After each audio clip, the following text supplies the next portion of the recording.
Welcome back to the channel. I'm walking around two old Allis Chalmers Roto Balers that are about to be taken to scrap.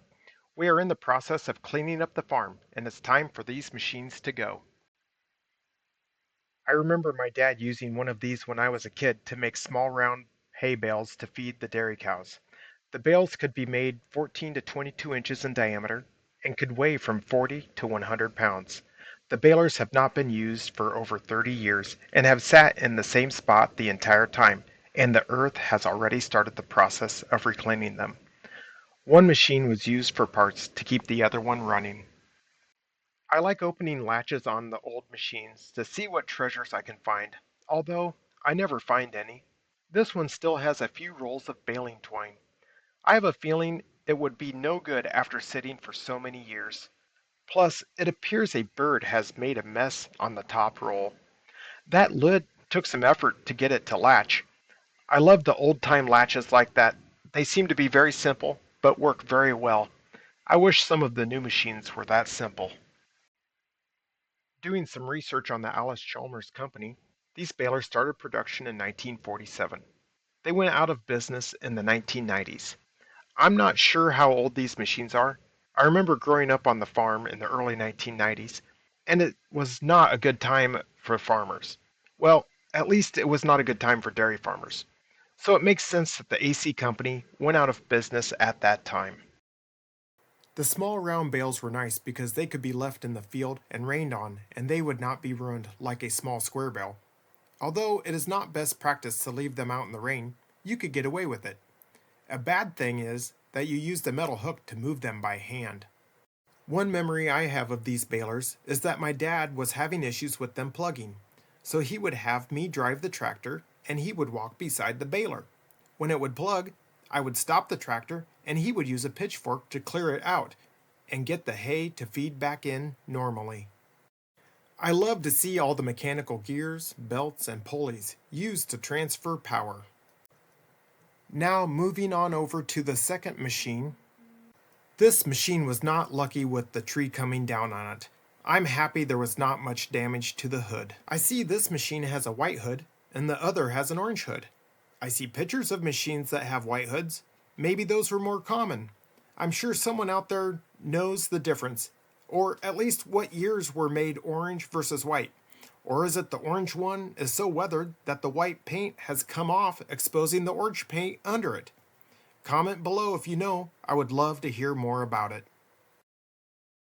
There is a chain added to the back that would make the bales turn 90 degrees when they landed on the ground. This would make them all laid out in a row.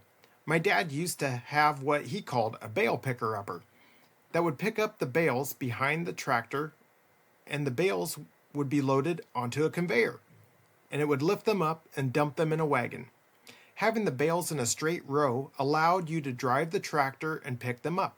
Looking back, the bale picker-upper must have broken because I remember having to load the bales on the trailer by hand. Here is another container for storing twine. There's no joy in this container either, but at least it's empty and no critters are making a home out of it. This is where the twine was stored for wrapping the bale.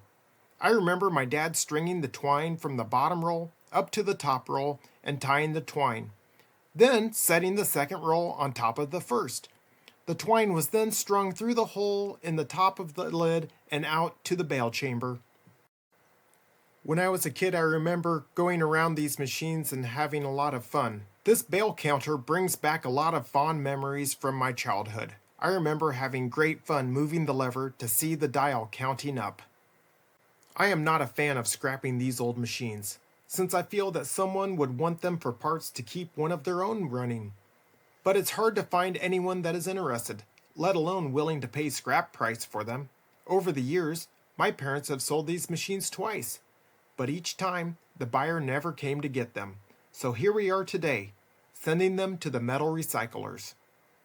I have big ideas to reuse the hoods on these as a cover for something else, although I don't know what, but I decided to take them off before the machines get taken away for scrap. If you have any ideas on how to reuse these hoods, please comment below. I would appreciate the ideas. I wasn't expecting the bolts to break loose so easily after these machines have sat here for so long. I was fully expecting to have to either twist them off or have the head of the nut round off. I would have to find a way to cut them off.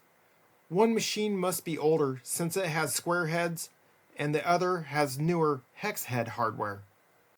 The last bolt came off hard, and I had to switch from a wrench to a ratchet.